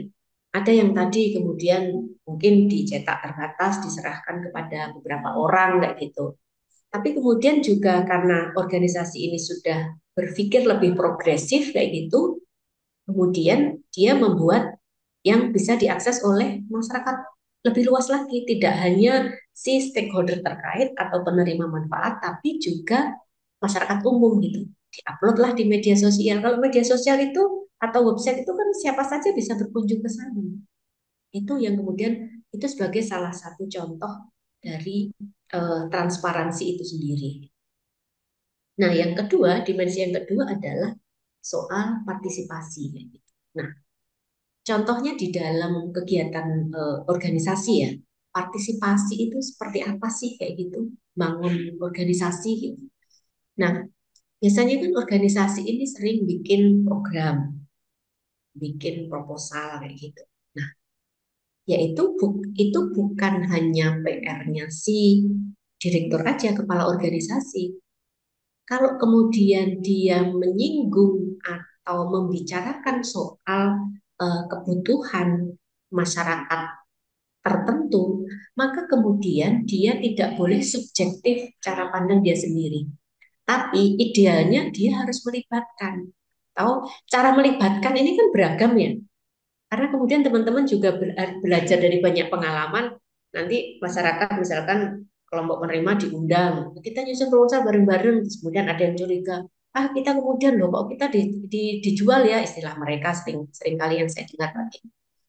Tapi kemudian banyak cara yang kemudian supaya tidak muncul diksi-diksi seperti itu kayak gitu. Nah, bisa juga mereka ditanya kebutuhannya apa. Kita berupaya kan tergantung komunikasi yang dilakukan oleh organisasi itu untuk menjawab kebutuhan atau persoalan masyarakat tersebut kayak gitu ya. Namanya orang berusaha ini kan banyak cara ya. Tadi Mas Roni sudah menyampaikan nih menarik ya. Bukan Mas Roni di video di awal ini. Kalau kita memahami keberlanjutan itu tidak hanya soal dana, tapi bagaimana kemampuan kita atau organisasi kayak gitu. Nah, kalau kemudian soal galang daya, saya mengutip daya, daya itu jangan hanya dimaknai sebagai finansial gitu, tapi banyak volunteerisme gitu loh. Apa kepedulian kita bergabung tanpa dikasih apa-apa itu juga bagian dari yang mengembangkan organisasi. Itu jadi kalau mau bicara soal partisipasi itu tadi ya bagaimana organisasi melibatkan banyak pihak gitu loh di dalam eh, organisasi itu berproses gitu, baik di dalam perencanaan kayak gitu, kemudian dalam pelaporannya juga kayak gitu. Nah, memang apa namanya eh, upaya yang dilakukan atau sesuatu yang dikeluarkan untuk bisa partisipatif itu memang sangat mahal, tapi banyak cara yang bisa dilakukan supaya kemudian partisipatif. Nah, kemudian yang ketiga, dimensi ketiga adalah evaluasi. Seringkali di organisasi itu mungkin ada yang lupa evaluasi. Kita sudah bikin perencanaan nih, ada renstra kayak gitu. Bagi organisasi yang punya uang kayak gitu akan mudah nih melakukan evaluasinya, mungkin bisa duduk bareng kayak gitu, undang kayak gitu dan sebagainya. Tapi kemudian itu juga menjadi tantangan bagi organisasi-organisasi nggak punya apa cukup dukungan finansial. Tapi sebenarnya kita bisa memaknai hal yang lebih dari maksud saya tadi soal cara, bagaimana caranya. Karena memang segala sesuatunya tidak juga harus dikontekkan atau dihargai dengan finansial kayak gitu. Nah, evaluasi bisa dilakukan nih. Kalau sekarang kan mudah ya, bisa nyebar kuesioner, penerima manfaatnya siapa, atau mungkin berkunjung ke sekitar, nanya nih lingkungan kantor, kayak gitu. Mereka juga bisa memberikan evaluasi. Dalam konteks proyek akan lebih mudah ya, penerima sasarannya yang akan memberikan evaluasi. Nah, yang ketiga adalah tadi soal apa mekanisme pengaduan. Saya tadi sudah sempat ceritakan di awal mekanisme komplain. Sejauh ini kita membuka nih ada mekanisme pengaduan, mekanisme pengaduan. Kalau sekarang modelnya kalau di email website kan ada nih ini ya evaluasi pun juga ada ya soal bagaimana sih ini performanya organisasi dan sebagainya. Tapi di dalam konteks langsung kalau zaman dulu itu kalau teman-teman ingat tuh biasanya di layanan publik itu selalu dibuka dikasih kotak besar itu kotak saran gitu silahkan masukkan sarannya kayak gitu. Kalau sekarang udah nih ada penilaian nih kalau di toilet-toilet bandara itu kan ada tuh puas, tidak puas, dan lain sebagainya gitu. Itu simpel. Nah, kalau yang dimaksudkan di sini soal mekanisme pengaduan itu juga bisa dimaknai sebagai mekanisme pengaduan. Nah, itu adalah bagaimana sih masyarakat bisa penerima manfaat, masyarakat umum gitu loh, stakeholder terkait gitu, memberikan apa pengaduan ya atas apa yang dilakukan oleh organisasi. Misalkan ya dalam konteks proyek bisa saja tidak menutup kemungkinan ada juga masyarakat yang komplain. Karena komplain mereka kan ada yang kemudian disampaikan langsung, baik surat, email, yaitu ada juga mungkin disampaikan secara apa lisan kayak gitu. Nah, itu banyak. Nah, kalau kemudian organisasi apa menerima itu tidak hanya satu pihak mereka memberikan masukan kayak gitu. Tapi kemudian organisasi pun juga harus memberikan respon terhadap komplain mereka gitu. Tidak hanya didengarkan, oh baik kami akan memperbaiki program lembaga kami, tapi memang kemudian harus diberikan feedback atas masukan dari mereka. Walaupun itu hanya sekedar ucapan terima kasih, itu mungkin bagi yang masukan-masukan yang positif itu. Tapi kemudian penting juga untuk didengarkan yang punya pandangan negatif tentang organisasi kita. Mungkin itu bisa jadi cara untuk berdialog ya. Karena itu tadi kita itu terbiasa apa merespon segala sesuatu itu dengan negatif thinking itu tadi gitu. Kalau bicara asset based thinking ya, penilaian kita tuh pasti kalau ditanya pertama itu yang muncul adalah hal-hal yang negatif. Jarang yang kemudian menyampaikan hal-hal yang positif terlebih dahulu. Jadi kalau ada kemudian pengaduan yang sifatnya negatif, tadi menjadi penting untuk dilakukan klarifikasi, kita dengarkan itu, tidak harus kemudian di situ apa arogan ya, tapi kemudian lebih mendengarkan karena mungkin juga ada sisi positifnya dari apa yang disampaikan oleh masyarakat. Nah, itu 4 dimensi di dalam akuntabilitas. Jadi ada transparansi, partisipasi, ada evaluasinya, kemudian ada mekanisme komplainnya gitu. Nah, kalau itu kemudian dijalankan di dalam konteks akuntabilitas gitu, ya itu akan berjalan secara otomatis tadi. Kalau kemudian apakah kalau kita sudah mengupload laporan di website, apakah kita perlu menyampaikan kepada pemerintah? Nah, kalau kemudian dirasa oleh organisasi itu menjadi penting untuk membangun image organisasi dan juga membuka ruang kerjasama yang lebih luas lagi, ya akan dipersilakan untuk menyampaikan kayak gitu. Karena kan ruang penyampaian itu tadi ada yang keempat, cara menyampaikannya gimana? Bisa aja dilakukan dialog publik kayak gitu, mengundang mereka. Kalau sekarang lebih murah lagi dengan Zoom meeting kayak gini, nggak perlu apa mendatangkan orang gitu. Kita bisa. Jadi banyak cara, banyak hal yang kemudian kita bisa gunakan untuk memaknai soal aktivitas. Mungkin itu semoga membantu menjawab ya. Ya, makasih banyak Mbak Wiwit. Ini sepertinya ada yang resen, Mbak. Ya, Pak Agung silakan. Prabowo dari Sigap Indonesia. Silakan, Pak Agung. Ya, terima kasih. Suara saya terdengar jelas. Ya, Terdengar dengan jelas, Pak. dengan Oke, Mas iya, Agung. iya, saya kayaknya cuma mau cerita aja sih Ya, terkait dua komponen dalam akuntabilitas itu eh, terkait kontrol akses, akses dan kontrol. oke. Eh, dari beberapa organisasi yang pernah saya singgahi, saya labui kan, saya merasakan produksi pengetahuan itu cukup baik dilakukan teman-teman OMS, terutama teman-teman yang punya knowledge management yang baik, kemudian disupport oleh sumber daya yang cukup memadai. Artinya ketika mereka mau mengaplikasikan learning by doing itu bisa dilakukan dengan baik proses membangun akuntabilitas itu. Eh, nah, ada yang saya belum rasakan adalah konektivitas, konjungsi tadi tadi konjungsi isu yang seperti disampaikan Mbak Wiwit tadi hanya terfokus pada satu isu sementara tidak melihat konjungsi isu-isu yang lain sebenarnya saling berkaitan dan tidak dipisahkan untuk bisa melihat masalah lebih secara holistik ya, tidak parsial. Kemudian konektivitas ini maksudnya bagaimana produksi pengetahuan yang dilakukan teman-teman OMS ini bisa bisa berkolaborasi gitu, berelaborasi dengan data-data yang ada di organisasi pemerintahan maupun organisasi yang lain yang ada di masyarakat.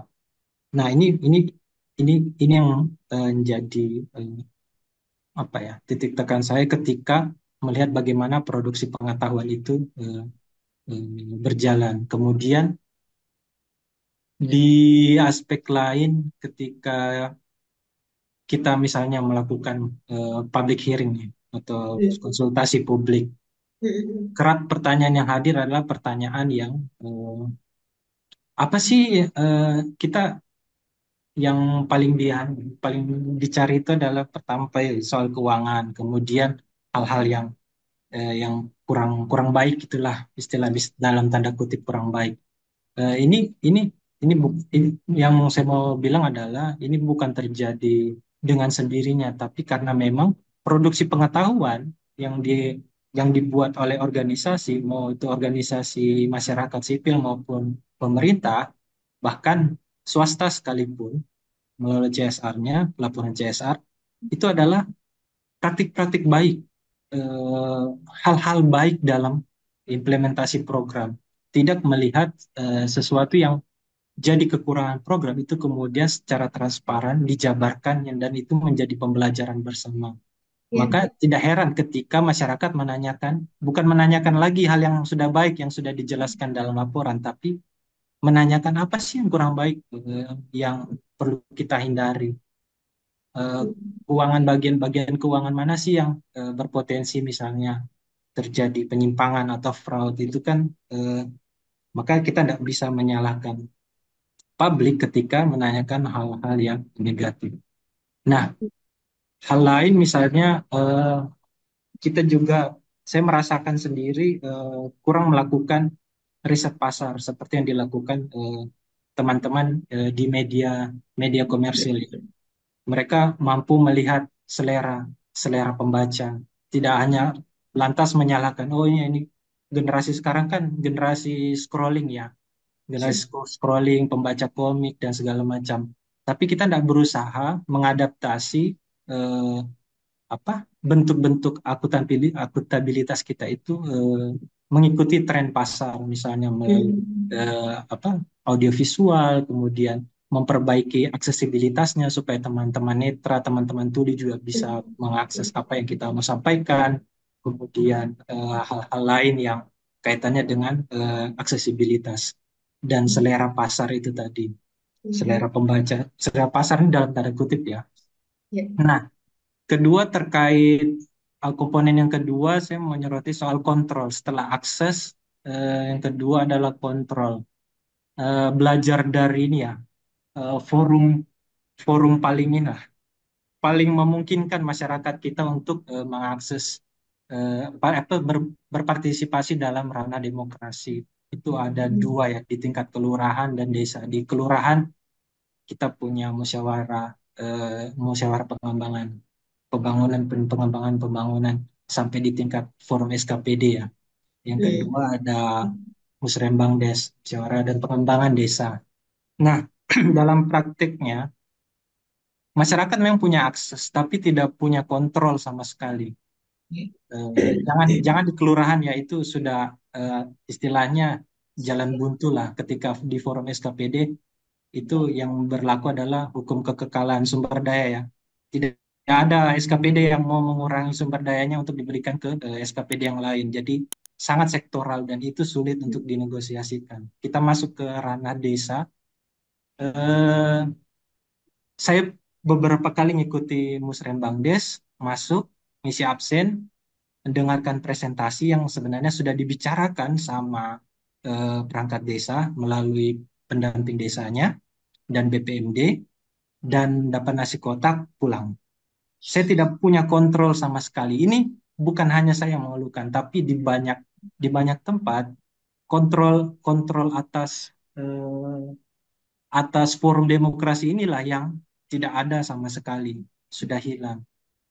Eh, apa di, tapi tidak menutup diri ketika kita mempelajari juga dari teman-teman di tempat lain. Saya mendengar di NTT misalnya ada praktek baik yang mereka lakukan dengan membuat forum sendiri, forum pra Musrembang Des untuk menghimpun masukan-masukan dari teman-teman difabel untuk bisa dibawa ke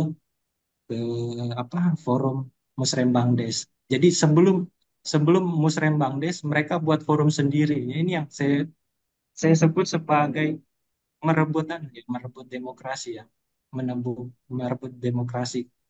Belum lagi jebakan ini ya, jebakan jebakan musyawarah ini ya. Harusnya kan pengambilan keputusan menitik beratkan pada musyawarah dulu ya untuk mufakat, bukan menyelesaikannya di awal dengan voting suara terbanyak. Sehingga suara-suara suara-suara sumbar kemudian suara-suara minoritas ini kemudian tersingkirkan di awal pertarungan demokrasi. Bahkan sebelum eh, musyawarah desa itu membuka ruang untuk teman-teman bisa mengontrol mufakatnya. Jadi seolah-olah jalan jalan awal dan jalan akhirnya adalah voting. Sehingga teman-teman difabel, kemudian teman-teman minoritas dan suara-suara sumbar di belakang itu tidak akan pernah terdengar. Apalagi kalau mau sampai masuk ke ranah advokasi. Nah, memang tantangan tantangan kita bersama sih sebenarnya bagaimana membuat ruang lingkup di sekitar tempat kerja kita kemudian memahami apa yang kita lakukan, teman-teman OMS lakukan. Bahkan saya sampai sekarang setelah 16 tahun bekerja di OMS, saya belum bisa menjelaskan ke orang tua dan mertua saya sedang mengerjakan apa.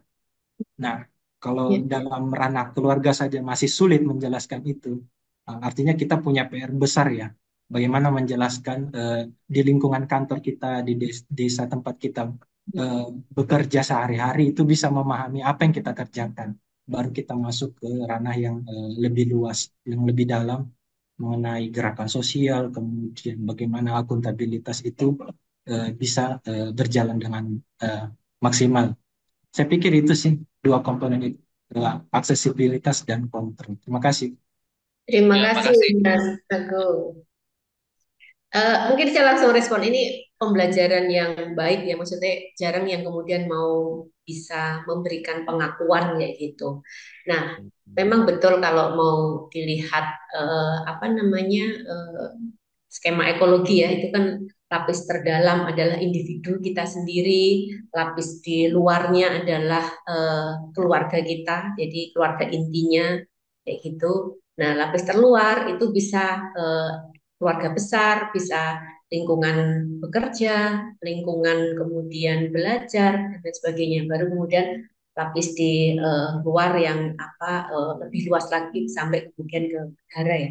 Kalau kemudian untuk sampai bisa memberikan informasi tentang diri kita itu kan bagian dari diri kita ya, kita terlibat di dalam organisasi, di rumah aja, di lingkungan paling dekat dengan kita, tapi setelah individu itu masih terkendala, artinya kita ada masalah soal komunikasi nih.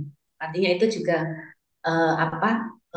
sebenarnya terima kasih Mas Agung sudah mengingatkan, yang mungkin juga bisa menjadi refleksi kepada kita semua gitu tentang apa yang penting kita lakukan ya kalau kemudian ingin melakukan akuntabilitas, mendorong akuntabilitas organisasi yang lebih luas, karena itu kan kemelekatannya sangat dekat ya dengan kita ya, nggak bisa dipisahkan gitu loh. Kalau kita di organisasi kan terkenalnya, oh Wiwit mana ya, oh Konsel LSM, yang terkenal bukan Wiwit individu Wiwitnya tapi ya Konsel LSM gitu loh. Kita punya baju gitu loh, masing-masing punya baju. Nah, baju itulah salah satunya organisasi kita gitu. Nah, sebenarnya saya ingin merespon yang dan juga permintaan ke Lokadaya kayak gitu. Kalau tadi kemudian teman-teman sudah melakukan publikasi gitu, laporan organisasi gitu, dan Mas Agung juga mengakui bahwa LSM itu pengetahuannya sangat banyak gitu. Tantangannya adalah di knowledge manajemennya, dikelola dengan bagus apa enggak gitu di dalam organisasi. Nah, supaya kemudian tadi karena ada keterputusan, keterpenggalan informasi antara apa yang kekayaan pengetahuan yang sudah diproduksi oleh organisasi masyarakat sipil dengan kemudian ketidaktahuan atau ketidaktahuan dari masyarakat atau publik, bahkan salah satunya pemerintah kayak gitu. Nah, tadi saya ingin menariknya pada keberadaan Lokadaya itu sendiri. Salah satu keberadaan Lokadaya ini kan sebenarnya untuk menjawab soal kemampuan sumber daya organisasi. Termasuk sebenarnya adalah bisa juga menjadi penghubung apa yang sudah dihasilkan oleh kawan-kawan pengetahuan, baik itu cerita baik, itu kan tergantung cara mendeskripsikan ya. Cerita yang tidak baik pun itu juga bisa jadi pembelajaran. Nah, itu bisa di apa namanya diakomodasi oleh Lokadaya. Saya nggak tahu ada satu mungkin di sini kan di websitenya ada ya cerita-cerita kayak gitu. Mungkin bisa dibikin tematik kayak gitu. Mungkin pengalaman siapa kayak gitu. Apa? Nah, itu juga bisa menjadi sumber pengetahuan yang bisa diakses oleh publik. Tentunya publik ya secara umum kayak gitu akan cepat mengenal nih Lokadaya yaitu dibandingkan kemudian Sigap nih. Kalau Sigap mungkin lingkup Jogja kenal nah Sigap gitu. Tapi bagaimana orang Sumatera, orang Kalimantan kenal Sigap ini nah. Penghubungnya adalah Lokadaya. Lokadaya bisa menghimpun pengetahuan-pengetahuan dari kawan-kawan. Nah, itu bisa jadi kemudian tematik-tematik di dalam websitenya Lokadaya. Tentu itu akan diakses oleh orang publik akan lebih mudah mengaksesnya dibandingkan kemudian langsung ke teman-teman. Dari situ nanti tinggal dihubungin kalau minta informasi lebih dalam bisa menghubungi link ini atau kontak ini. Saya pikir akan keresahan soal bagaimana untuk membangun akuntabilitas itu juga bisa terjawab karena ini juga salah satu bentuk akuntabilitas yang dilakukan oleh kawan-kawan tadi ketika ingin menjawab kegelisahan. Ini tuh Mas Roni. Ya, makasih Mbak Wiwit. Ini ada satu pertanyaan dan pernyataan di kolom chat yang terakhir Mbak Wiwit sebelum kita masuk ke Oke. penghujung acara. Dari Aliul Hidayat. Sangat setuju Mbak Wit, memang harusnya OMS yang tumbuh berdasarkan kebutuhan masyarakat.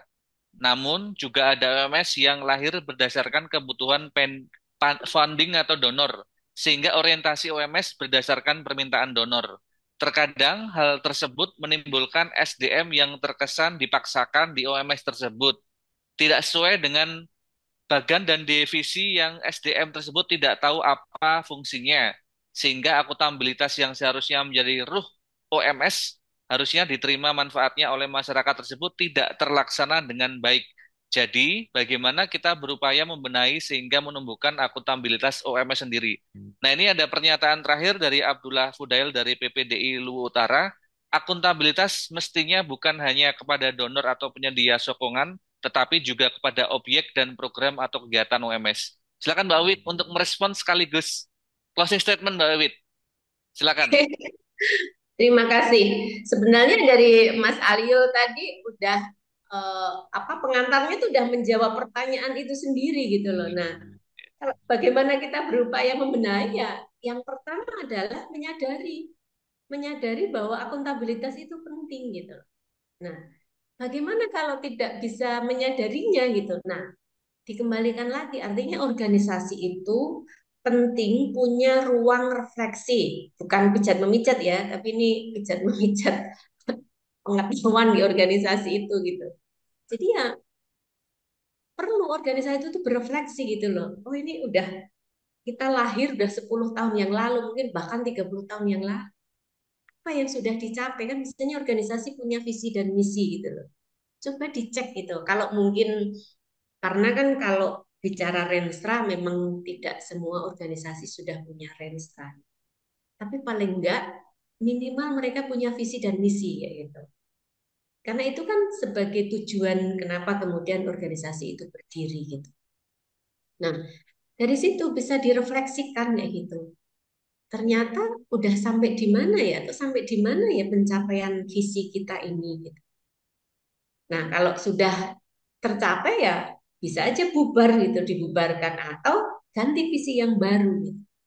Tapi kalau kemudian ditemukan banyak terjadi kemandekan kayak gitu, ternyata sudah melenceng kemana-mana. ya harus dikembalikan lagi pada relnya gitu. Untuk mengembalikannya gimana gitu? Kita lihat nih, prinsip nilai organisasi itu apa gitu. Nah, saya jadi sedikit melenceng nih ke budaya organisasi. Biasanya nih, kalau organisasi itu sudah punya nih, memang bagus-bagus nih organisasi, punya nilai, prinsip, ya itu hanya sebatas tulisan di atas kertas untuk syarat organisasi itu ada. Tapi nilai itu nggak pernah diejawantahkan, bahasanya kok diejawantahkan, direfleksikan, dipraktekkan oleh organisasi itu sendiri. Ketika saya bicara organisasi, artinya individu-individu. Satu contoh nih, misalkan di dalam prinsip itu kita menuliskan soal keadilan gender. Artinya itu tidak hanya sekedar tulisan dua kata keadilan gender saja, tapi itu maknanya dalam. Ya, nilai itu harus diterapkan bagaimana keterwakilan gender itu di dalam organisasi. Tuh, itu dalam konteks organisasi dulu. Keterwakilan gender, bicara gender, sekarang sudah ada ragam gender nih. Kita mau mengakomodasi sampai dengan ragam gender, teman-teman LGBTIQ+, atau masih laki-laki perempuan, itu kan dikembalikan lagi ya. Jadi kita harus bisa mendefinisikan definisi nilai keadilan gender itu sampai di titik mana. Nah, tidak hanya berhenti pada keterwakilan nih. Oh, ada berapa perempuan, ada berapa laki-laki, ada berapa teman gender lain gitu yang ada di organisasi itu. Kemudian kita harus masuk ke programnya. Apakah programnya sudah menggunakan nilai keadilan gender itu? Itu harus diterapkan, tidak hanya sekedar tulisan nilai organisasiku adalah keadilan gender. Tidak sampai di situ. Nah, sampai di program gitu. Oh, nanti pelatihan ini harus nih minimal 70% ada perempuan, 30%-nya laki-laki saja. Itu tidak hanya tertulis di dalam program atau kerangka acuan atau TOR, tapi itu harus dipraktekkan. Di dalam implementasinya harus ada 70% perempuan, 30% laki-laki. Itu harus terjadi. Nah, kalau tidak terjadi itu tadi, ketidaktercapaian itu masalahnya. Nah, itu salah satu contoh aja nilainya. Artinya, keadilan gender tidak hanya menjadi nilai dari organisasi itu, tapi sudah bergerak menjadi budaya organisasi. Nah, kita sendiri bisa refleksikan tuh, nilai prinsip organisasi apa nih, coba dilihat lagi. Sudah dipraktekkan belum? Nah, untuk bisa jadi budaya organisasi, maka setiap anggota organisasi itu harus mempraktekkan nilai-nilai itu. Karena bicara budaya ini kan ya apa yang diamini di dalam organisasi itu gitu. Itu yang kemudian dipraktekkan. Nah, kalau kemudian masing-masing organisasi, masing-masing individu sudah mempraktekkan, bahkan kemudian sampai kemudian cara pandang kita, tindakan kita itu pun juga harus mewakili nilai dan prinsip itu. Kalau kemudian mau mainstream sampai sedalam ini. Jadi, kalau kemudian nilai yang ada di organisasi yang dituliskan itu benar-benar dipraktekkan, mungkin soal kemandekan organisasi tidak akan terjadi. Karena pada saat mempraktekkan itu akan menemukan banyak cara supaya organisasi itu bergerak dan berjalan sesuai dengan tujuan yang telah ditetapkan bersama dan disetujui. Ketika orang masuk ke dalam organisasi, mereka kan selain dia juga punya tujuan tersendiri, maka dia juga menyetujui tujuan di organisasi itu. Gitu. Jadi pada artinya bisa diartikan, bisa jadi tujuannya sama atau dia menerima tujuan itu. Dari situlah kemudian bisa berangkat untuk menjawab upaya-upaya seperti apa untuk menumbuhkan si akuntabilitas. Kalau nilai-nilai itu sudah menjadi budaya, minimal itu menjadi pengetahuan dari seisi organisasi itu, maka kemudian ketika organisasi itu masih ingin hidup dan tumbuh serta berkembang, maka akuntabilitas itu akan berjalan, akan terjadi gitu. Karena kan akuntabilitas itu soal informasi sanksi tadi. Oh, kita harus memberikan pertanggungjawaban apa yang sudah organisasi lakukan, baik di internal organisasi maupun di eksternal. Nah, mungkin jawaban saya cukup sulit untuk dicerna kayak gitu, tapi saya bisa ngasih PR nih untuk next masuk ke sesi besok gitu. Bisa mulai direnungkan soal nilai-nilai organisasi, karena itu kan sebenarnya menjadi rohnya organisasi. Yang kedua, untuk menguatkan soal akuntabilitas, teman-teman bisa mulai nih buat bullet point gitu, bulkonah ya, bullet kotak anak gitu. Sebenarnya organisasiku ini berkaitan dengan siapa saja gitu. Nanti pasti banyak sekali, baik langsung maupun tidak langsung. Nah, dari situ teman-teman bisa berpikir, akuntabilitas organisasi ini seharusnya seperti apa yang harus dilakukan. Mungkin itu Mas closing saya gitu. Saya kasih PR untuk teman-teman untuk lanjut besok gitu supaya kemudian ini juga memang menjadi ruang diskusi bersama ya. Saya hanya menjadi pemantik dengan pengetahuan yang saya miliki, tapi sebenarnya pengetahuan yang paling banyak itu ada di teman-teman karena teman-teman mempraktekannya secara langsung.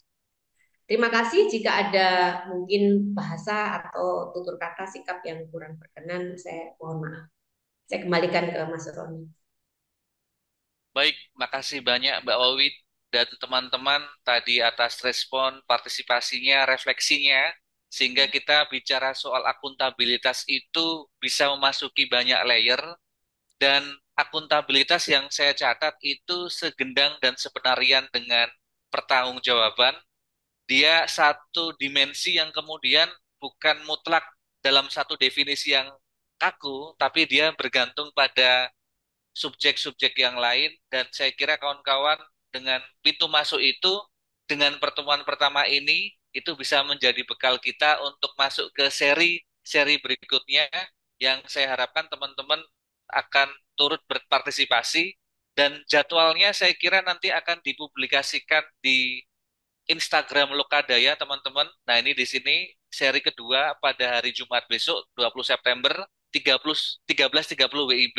Makasih banyak. Baik, saya hitung 1 sampai 3, nanti Mas Anton men-screenshot ya. 1, 2, 3. Oke, luar biasa. Terima kasih banyak teman-teman. Mbak Wiwit, sekali lagi matur nuwun atas paparannya tadi. Semoga apa yang kita diskusikan pada siang menjelang sore ini bisa bermanfaat untuk kita semua. Dan tentu saja semoga sehat selalu ya kawan-kawan. Saya cukupkan sekian. Selamat sore dan sehat selalu kawan-kawan. Matur nuwun, makasih banyak.